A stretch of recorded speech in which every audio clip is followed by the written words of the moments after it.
Selamat pagi, Assalamualaikum warahmatullahi wabarakatuh. Salam sejahtera untuk kita semua. Semoga teman-teman sehat selalu. Ini ada beberapa yang belum masuk. Sambil menunggu, saya sambil menjelaskan materi yang sudah saya berikan minggu lalu. Kan minggu lalu tidak jadi Zoom ya, jadi saya ganti hari ini sama minggu depan, tetap sesuai jadwalnya kita semua. Oke. Saya akan sedikit membahas terkait judul-judul yang sudah kalian kirimkan. Banyak yang bagus-bagus judul-judul kalian. Cuma kan namanya manusia tidak ada yang sempurna dan kalian masih belajar juga. Jadi ada beberapa yang saya sempurnakan. Jadi nantinya silahkan teman-teman yang sudah saya beri komentar, punya teman-teman silakan segera diperbaiki agar minggu ini segera fix, kemudian minggu depan kita sudah bisa mulai menyusun proposal bab 1 gitu ya. Jadi ini nanti saya akan menyinggung bab 1 juga. Nanti silakan teman-teman yang belum benar untuk judulnya segera dibenarkan, segera konsultasi ke saya, silakan segera diberi komentar di Google Classroom-nya. Baik, saya mulai materi yang minggu lalu terkait variabel penelitian ya.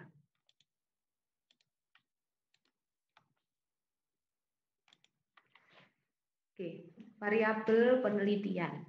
Jadi variabel penelitian itu apa sih? Variabel penelitian itu adalah konsep yang apabila diukur dia mempunyai bermacam-macam nilai. Jadi variabel itu nantinya muaranya kita akan mengukurnya. Caranya mengukur nanti melalui rumusan masalah. Konsepnya itu gambaran suatu fenomena secara abstrak, kemudian yang dibentuk dengan jalan membuat generalisasi gambaran secara umum terhadap sesuatu yang khas. Nah, variabel itu bukan konsep itu sendiri, melainkan bagian dari konsep atau faktor dari satu konsep. Gitu. Jadi misalkan ada variabel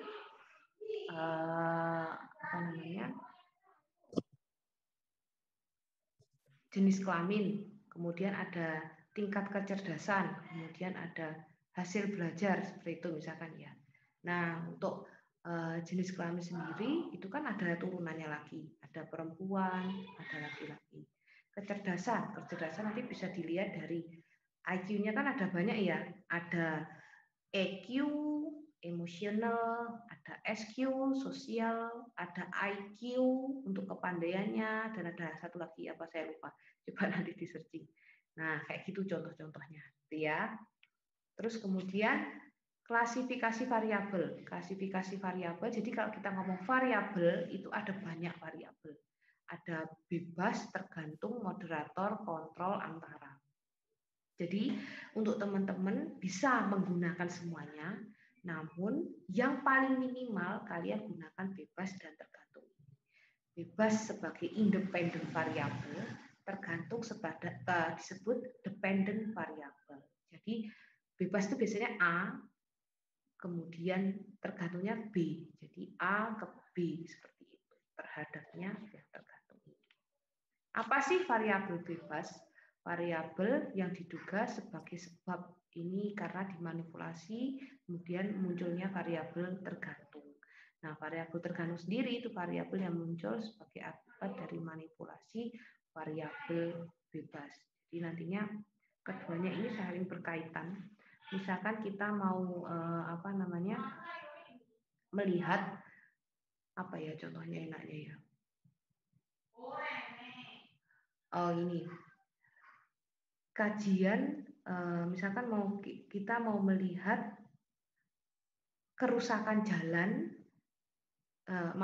kerusakan jalan yang mengakibatkan kecelakaan lalu lintas, banyaknya kecelakaan di satu tempat tersebut. Gitu. Jadi untuk variabel bebasnya kan kerusakan jalan tersebut. Nah, tergantungnya adalah kecelakaan lalu lintasnya seperti itu. Jadi mau melihat seberapa parah sih jalan ini bisa mengakibatkan kecelakaan lalu lintas, kerusakan jalannya. Kemudian untuk variabel moderator, kontrol, dan antara ini sunnah. Kita bisa menggunakannya atau tidak. Untuk contohnya saya berikan di belakang.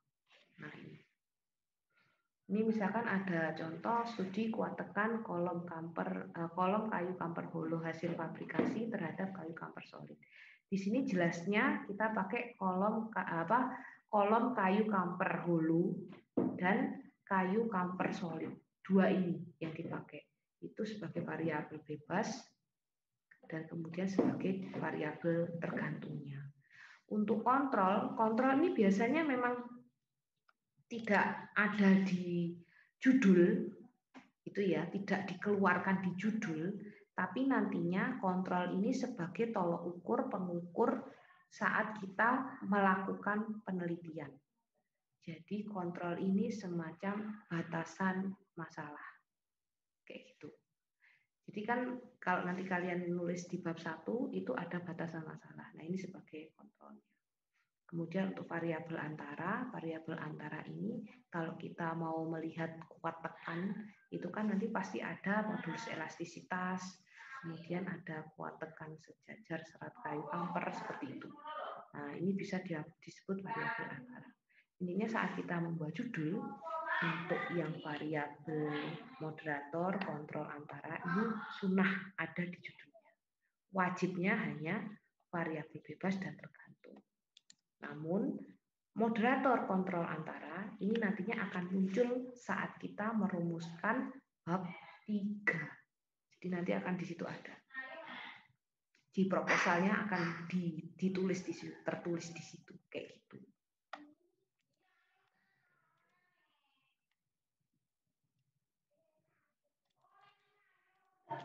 Oke, saya lanjutkan. Gimana sih cara mendefinisikan variabel? Jadi kita perlu mendefinisikan variabel dengan cara kita membuat poin namanya definisi operasional variabel. Nah, definisi operasional variabel itu apa sih? Mendefinisikan variabel berdasarkan karakteristik yang teramati yang memungkinkan pengukurannya. Jadi tidak hanya menjabarkan adalah dan seterusnya, tapi juga kita menyisipkan cara pengukurannya kayak gitu. Cara mendefinisikan variabel itu ada 3, tipe A, tipe B, dan tipe C. Contohnya seperti itu. Untuk tipe A, misalkan, di awal saya beritahu bahwasanya kalau namanya definisi variabel, definisi operasional variabel, kita harus mendefinisikan sesuai dengan pemahaman kita. Jadi prinsipnya kalau kita merujuk, kita baca buku. Misalkan frustasi adalah keadaan yang terjadi jika seseorang individu terhalang untuk mencapai tujuan yang sangat diinginkan pada saat ia hampir mencapainya. Itu saat saya membaca seperti ini. Namun kalau saat saya nulis, itu hukumnya tidak boleh sama dengan saat saya membaca. Jadi saya pahamnya apa, itu yang saya tulis. Namun wajib ada rujukannya, misalkan ini yang nulis saya, Blima Octavia Stuti di tahun 2021. Jadi dibalik ya namanya nanti, Octavia Stuti, Blima, 2021. Seperti itu. Jadi saya saat menulis, misalkan ya, frustasi adalah keadaan seorang individu yang terhalang mencapai tujuan saat ia hampir mencapainya. Boleh saya menulis seperti itu. Jadi tidak sama persis dengan apa yang saya baca. Itu untuk cara kita merujuk untuk menghindari plagiasi. Ingat, plagiasi haram hukumnya saat kita merujuk, menulis suatu rujukan, gitu ya. Jadi tidak boleh sama. Apa yang kita baca dari buku saat kita menulis itu usahakan tidak sama, kayak gitu. Itu namanya cara merujuk yang benar. Ini kalau yang tipe A ini hanya mendeskripsikan mendeskripsikan pengertiannya saja. Ini untuk yang tipe A, definisi operasional, gitu ya. Jadi kalau untuk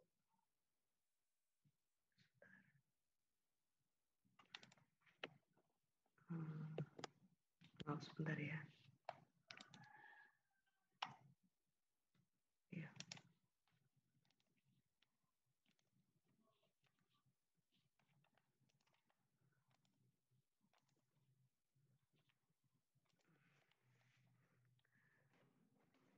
Nah, untuk deskripsi ini itu juga tidak boleh ada rujukan, jadi harus sesuai dengan pemahaman kita ya saat kita menulis pengertian untuk menulis definisi operasional ini. Tidak boleh ada rujukan di belakangnya. Nah, untuk tipe B ini misalkan kita setelah mendeskripsikan, kemudian kita sedikit mengkaitkan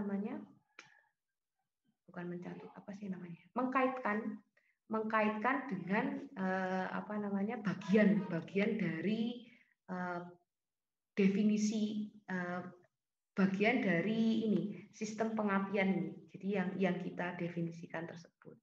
Nah, untuk yang C ini yang paling benar ya. Jadi kita mendeskripsikan dan kita juga mengkaitkan dengan cara kita mengukur.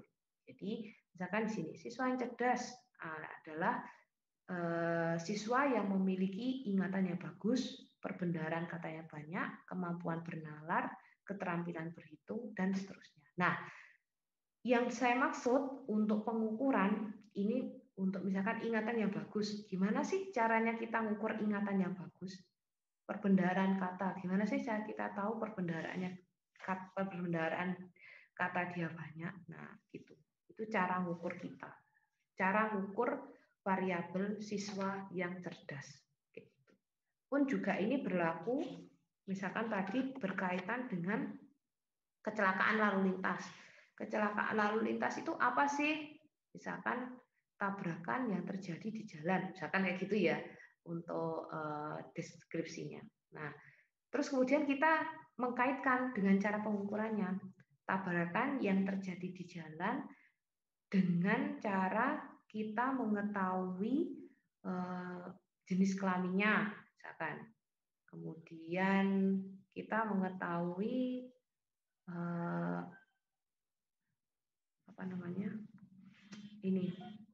kerusakan materialnya, misalkan seperti itu.